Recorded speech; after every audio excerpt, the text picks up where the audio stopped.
পিঠটাকে সবসময় শক্ত রাখো, কারণ প্রশংসা এবং প্রতারণা দুটি পেছন দিক থেকে আসে। বইয়ের পাতা মানুষকে যা শিক্ষা দেয় তার চেয়ে অনেক গুণ বেশি শেখায় জীবনের পাতা। তোমার জীবনের সব জ্বর তোমার ক্ষতি করার জন্য আসে না, কিছু কিছু জ্বর তোমার পথটাকে পরিষ্কার করে দেওয়ার জন্য আসে। সুপ্রিয় দর্শক, আসসালামু আলাইকুম। আপনারা সবাই কেমন আছেন? নিশ্চয়ই ভালো আছেন। আলহামদুলিল্লাহ, আমরা পরিবারের সবাই বেশ ভালো আছি। তাই প্রতিদিনের মতো চলে আসলাম আপনাদের মাঝে একটা নতুন ভিডিও নিয়ে। কেমন আছেন আমার সমস্ত আপুরা? নিশ্চয়ই ভালো আছেন। যে যেখানে আছেন সুস্থ আছেন, নিরাপদে আছেন। আমরাও পরিবারের সবাই বেশ ভালো আছি। এই তো আপনাদের মাঝে আবারও হাজির হয়ে গেলাম আর একটা নতুন দিনের নতুন ভিডিও নিয়ে। আশা করছি আপনাদের ভালো লাগবে। ভিডিওটি স্কিপ না করে সবাই দেখতে থাকুন।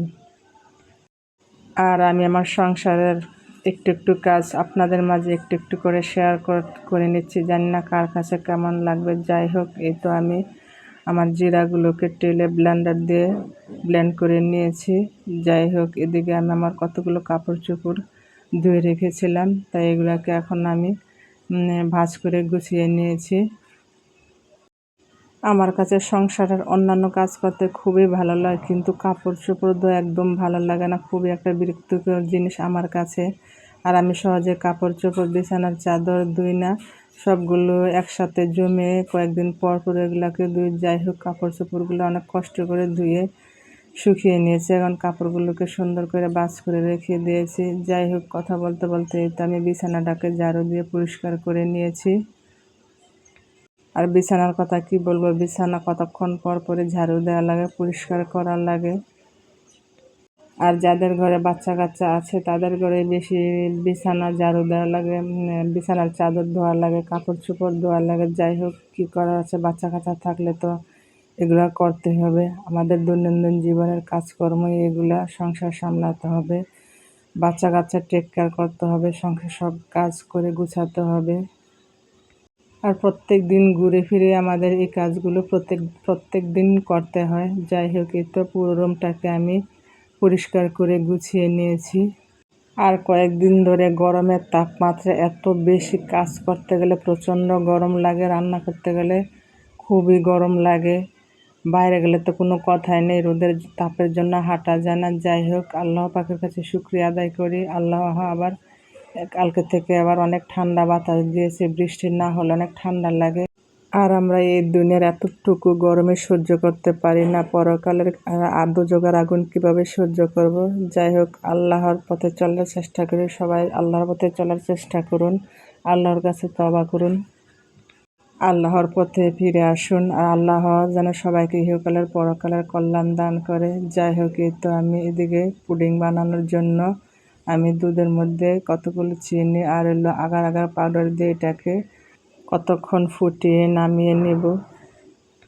তারপর বাটিতে ঢেলে ফ্যানের মধ্যে কতক্ষণ রেখে দেব, কারণ ফ্যানের মধ্যে রেখে দিলে এটা তখন জমাট বেঁধে যাবে। তখন এটাকে আমি পুডিং বানানোর জন্য জেলু তৈরি করে নেব। আর আজকে হলো আমি দুধ আর পানির পুডিং বানাবো। এর আগে আমি ডাবের পুডিং বানিয়েছি, আর আজকে দুধ দিয়ে পানি দিয়ে আমি পুডিং বানাবো। এই গরমের মধ্যে এই পুডিং বানিয়ে ফ্রিজের মধ্যে রেখে খেলে অনেক ঠান্ডা লাগে। আর ডাবের পুডিংটা খেতে খুবই মজার লাগে, কারণ ডাবের একটা নিজস্ব গন্ধ আছে। আর এটার মধ্যে তেমন একটা গন্ধ না, কারণ এটা হলো দুধ আর হলো চিনি, সাথে তো পানি আছে। যাই হোক, কোনোটার চেয়ে কোনোটা খারাপ না। এটা আমি দুইটা পাত্রের মধ্যে ঢেলে নিয়েছি। এখন ফ্যানে রেখে দেব এটা জমাট বাঁধার জন্য। এই তো কি সুন্দর জমাট বেঁধে গেছে। এখন এটাকে আমি ছুরি দিয়ে ছোট ছোট করে টুকরো করে নেব। আর এই তো দেখেন, এদিকেও আমার ছেলে বসে আছে। হ্যাঁ, প্রত্যেকটা কাজে আমার সাথে বসে থাকবো আর সব কাজে করতে চাইবে আমার সাথে।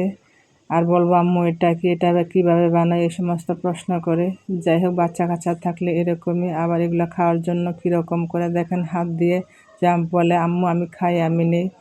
যাই হোক, ছোটো বাচ্চা কাচ্চা থাকলে এরকমই করে। আর আমার ছেলে মিষ্টি জাতীয় খাবার পছন্দ করে, যেহেতু এটার মধ্যে দুধ আর চিনি, তো খেতে আরও খুব পছন্দ করে। যাই হোক, কথা বলতে বলতে আমার আপুদের কাছে একটা রিকোয়েস্ট করে নিচ্ছি, যারা আমার ভিডিওটি দেখছেন প্লিজ আমার ভিডিওতে একটা লাইক দিয়ে ভিডিওটি কন্টিনিউ করুন, কারণ আপনাদের একটা লাইকে আমার ভিডিওটা আরও অনেক আপুদের কাছে পৌঁছে দিবে। আর আমার কথার মধ্যে কোনো ভুল ত্রুটি হলে আমাকে ক্ষমা করে দিবেন। আর আমার ভিডিওর কোনো অংশ যদি ভালো লেগে থাকে প্লিজ আমার চ্যানেলটি সাবস্ক্রাইব করে আমার পাশে থাকবেন। সাথে থাকা বেল বাটনটি ক্লিক করে অল অপশনটি সিলেক্ট করে রাখবেন। যখন কোনো নতুন ভিডিও আপলোড করব সাথে সাথে নোটিফিকেশন পেয়ে যাবেন, তখন সময় সুযোগ করে আমার ভিডিওটি দেখে নিতে পারবেন।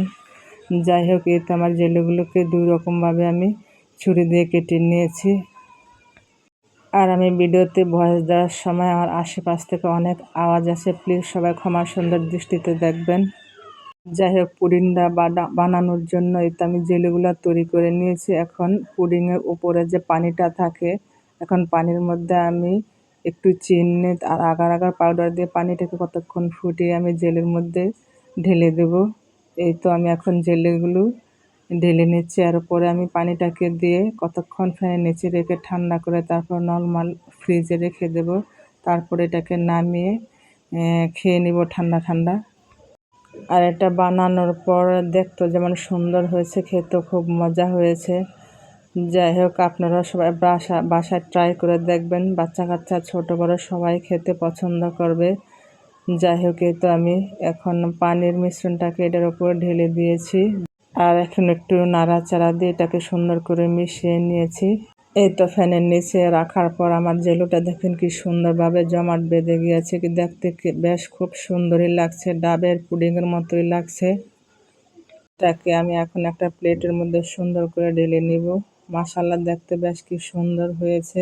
আর আমার ভিডিওটি ভালো লাগলে লাইক করবেন, কমেন্ট করবেন, শেয়ার করবেন, আমার পাশে থাকবেন। আপনাদের একটা ভালো কমেন্ট আমাকে কাজ করার উৎসাহ যোগায়। আর আমার পরিবারের জন্য দোয়া করবেন। আমিও সবার জন্য দোয়া করি আল্লাহ পাক যাতে সবাইকে ভালো রাখে, সুস্থ রাখে, নিরাপদে রাখে। আর আপনাদের যাতে আর সুন্দর সুন্দর নতুন ভিডিও দিতে পারি। আর আমার অনেক আপুরা আছেন ভিডিওটি দেখেন, ভিডিওতে একটা লাইক দিতে ভুলে যান, প্লিজ ভিডিওতে একটা লাইক দিয়ে দিবেন। যাই হোক, আজকে এ পর্যন্ত। আল্লাহ হাফেজ, আসসালামু আলাইকুম।